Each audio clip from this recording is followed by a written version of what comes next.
Well, I got to work with one of my heroes, one of my influences today, the great Brian Auger, Oh, right here. And let me just say this: we've talked all afternoon, but I want to just say that my listening to your music goes back to the very beginning of my music what? journey. Not just actually, it goes back to, in that case, just after Julius Caesar got to England. Julius Caesar. Oh, Did he have a band? he was a big fusion fan. yeah. You know, I mean, Yeah. all right. I knew.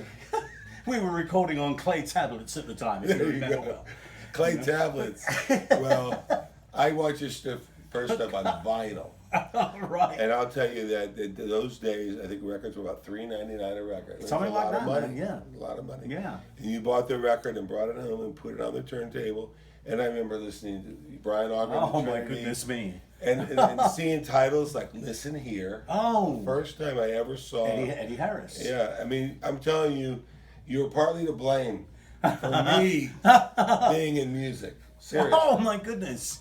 Yeah. Yeah, and the that thing was, man, I used to, do things by the guys that I loved or the ladies that I really loved, and hoping that the people that we were playing to, which was a much younger, like 60s audience in England, Yeah. would catch on to that and go, oh, who is this then, Yeah. and go and check it out. That's exactly how it worked. It did work that way. It yeah. worked that way. And then, and so many times over the years, we reconnected. And I was telling you earlier that in the mid 70s, when I came to LA, I was just hugely influenced by the record Straight Ahead, the Oblivion Express. Oh, right. Yeah, with you playing the roads and the songs and the vibe of the whole thing. I think it influenced the way I wrote and my ideas when I put my first band together in 1975. Yeah, it's amazing, man. You never know how far music is going to reach.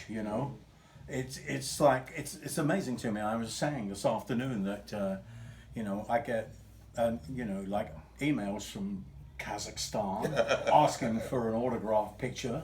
Yeah. China. Yeah. Obviously, like Japan, a lot of places like Poland, tons from Russia, all over Russia. Have you Amazing, been to yeah. China? No, I never have actually. I'd love to go though. I hear it's a great place to Yeah. perform. It's there's a lot of music fans over there. A lot of people over there are just discovering some of the stuff that we've been doing. Right. Right. And It's funny because I mean, Russia is in the news at the moment a lot, as it should be. the fake news And yeah, exactly. or the real news. But at one time, we did the Second Wind album. Second Yeah. Wind album. Alex Lidgerwood is on that. Yeah. As you know very well. Who's he? Who is he? Yes. Alex Lidgerwood, our partner. Yes. Anyway, at that time, I thought, well, we're playing in Czechoslovakia, we played in, Central Europe, and why couldn't we play in Russia? So I sent a letter to the Russian embassy saying we would like to come and play in Russia, and I'm prepared to give you the master to this album, for your state record company. Wow.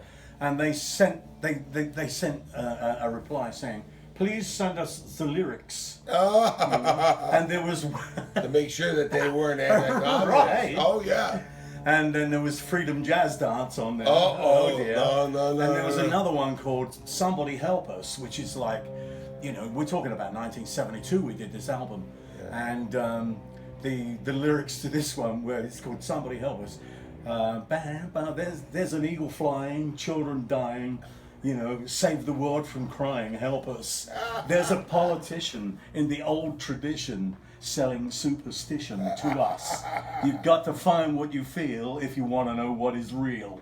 Oh my God. And I never heard from them again. You didn't go there? I didn't know. Oh. I sent them the lyrics and there was like silence. I had a similar experience in Azerbaijan. Oh yeah. Azerbaijan, we get there. I know most of you never heard of Azerbaijan, but we get there and the people were like, greeted us at the plane. Oh, David Garfield, we love your music. We love your Los Lobotomy's charisma. Right. I said, well, I have my CDs with me. I'd like to, give you some, and I'd love to sell them at the concert and everything. Oh, yes, we must sell you CDs. First, we must give them to the Minister of Culture. Ah, yes, of course. And I don't want to say anything too detailed about the parameters of their country, but because of the way the country's set up, they have very strict Minister of Culture, very strict guidelines. Yeah. And I gave them my tribute to Jeff Porcaro CD, and they opened the booklet, and there's a picture of a guy smoking a joint. No CDs were sold at the concert. No CDs. So there you go. Right, yeah. Hey, you know, it was 72 was a whole different era, particularly in England, you know, and for the Russian Republic as well. The wall was still up. Wow. And all those things were going on, you know. That's crazy. Yeah, it was amazing because I went through, I think, what was it? 68, I think it was. And we were asked, during the Prague Spring, you know, in Czechoslovakia as it was then, and they just had like 6 months of like almost, well, not even almost, but what we would call freedom of the press, they called it. But they were, that meant that whatever was written, you know, in the newspaper, if the censor didn't like it, there was just a blank space. You know, but there was a kind of euphoria. Yeah. It was wonderful, you know. They just loved. We played this concert and people went crazy, you know. Yeah. I took a box of open albums and I gave them to people. Oh, nice, Yeah. man. And when we got back, one of the guys who translated, you know, so I could speak to the people themselves. He was a journalist, and he said, "By the way, your album is going for a week's wages on the black market now." The ones you gave. The ones we gave out, God. yeah. Oh, Yeah, and I always remember we were kind of running around because they paid us in you know, in krona at the time, and half of it in American dollars. But we couldn't buy anything with the krona, you know, nothing that we wanted anyway. And so we started to, you know, see some babushka coming along with her shopping basket and everything, you know, say, "Hey, babushka, it's your lucky day, here." Give her one of these things, because you couldn't take them out; they were worth nothing, you know. You gave her like a week's wages. Probably more than that, you know. But I mean, it was just like, well, we can't take this home. It's whatever. So it was one of those amazing times. So when the Russian tanks rolled back in, we were all, oh my God, those poor people. Yeah.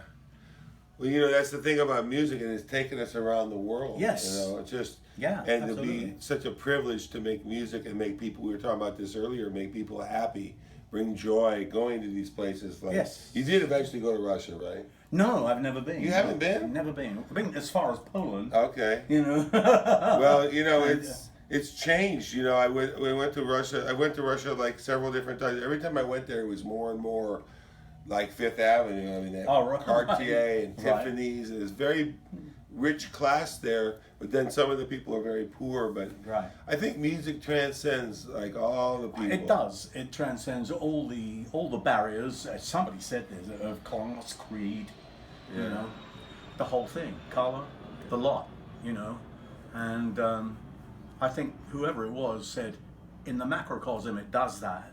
In the microcosm, this is an amazing quote, it is the resonance between two hearts. How about that? I wish I like that. I'm gonna take that. I bet you wish you'd said that. It's the resonance between two hearts. Well, we resonated between our two hearts today. There you go. I came over with a recording of a song called the Red Barron, which I've done for my new record, and we put it up, and Brian got on the organ, and I'd say within 20 minutes, it was over. It was all over, way man, too you know. fast. I ruined it completely. It went too fast. And then the rest of the day we've been telling stories and having a wonderful time. But to spend time with the great Brian Auger and hear about his beginnings in music and getting his first Hammond organ and playing in pubs and all the stories about them trying to get you to let Jimi Hendrix in your band and all that. I mean, it's just amazing. And then to see all the wonderful pictures here and posters, and just to realize, you know, the depth of what you've done in music is just such a thrill, man. Thank you. Hey, David, you know, you're my bro, man. Yeah, you know. That's right. What can I say? Yes. I mean, it's a funny old life, you know. I mean, you're lucky enough to get out of it alive. Oh, that's cool, man. That's good.